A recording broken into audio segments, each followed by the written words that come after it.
대북전단 살포를 막을 방법이 없다던 정부가 지난 월요일 세월호 진상규명 전단 살포용 풍선에 대해서는 항공법의 비행금지구역 조항을 근거로 사전 허가 사항이라며 제지했습니다. 실제로 사전 비행 허가가 필요한 비행금지구역이 설정돼 있고 휴전선 인접구역은 모두 이 비행금지구역에 해당됩니다. 남북 고위급 접촉을 앞두고 부담을 느낀 정부가 이번 주말 대북전단 살포를 찬반 단체 간 충돌 우려를 앞세워서 제지하겠다는 입장이지만 대북전단 살포 자체가 항공법 위반이라는 지적이 커지고 있습니다. 김지혜 PD가 취재했습니다. 국민TV 취재진 앞으로 한 통의 제보가 도착했습니다. 탈북단체 등이 대북전단을 살포하는 임진각 지역은 정부의 허가 없이는 비행체를 띄울 수 없는 P518 비행금지 구역이라며 대북전단 살포 행위는 명백한 불법이라는 내용입니다. 20년 경력의 패러글라이딩 전문가인 제보자는 지난해 인천 강화 지역에서 패러글라이딩 대회를 열기 위해 공군에 문의를 했다가 허가가 어렵다는 답변을 듣고 포기했다고 말했습니다. 작년 2013년도 인천 전국체전에서 인천시 강화군 소재에 있는 고려산이라는 산에서 패러글라이딩 경기를 하려고 추진을 했었습니다.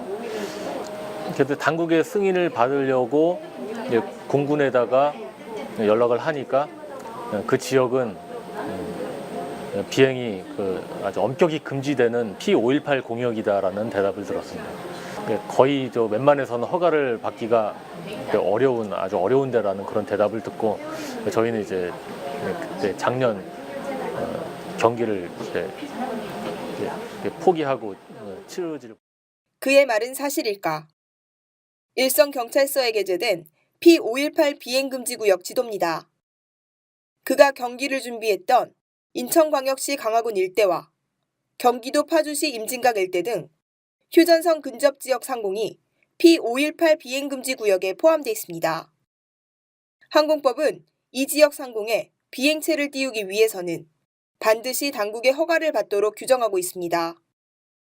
허가 없이 비행을 할 경우에는 200만 원 이하의 벌금형을 받을 수 있다는 처벌 조항까지 있습니다. 사람이 탑승하는 항공기뿐 아니라 소형 무인 비행 장치까지 일체의 비행체가 모두 규제 대상입니다. 이 법 조항의 적용을 실제로 받은 사례가 최근에도 있었습니다. 지난 월요일 한 시민단체가 세월호 진상규명을 요구하는 전단이 담긴 풍선을 날리려고 시도하자 서울지방경찰청은 이를 막았습니다. 광화문 등 청와대 인근이 P73 비행금지 구역으로 지정돼 있기 때문에 수도방위사령부의 사전 허가를 받아야 한다는 것이었습니다. 이는 같은 날 국정감사에서 구은수 서울지방경찰청장이 밝힌 내용입니다.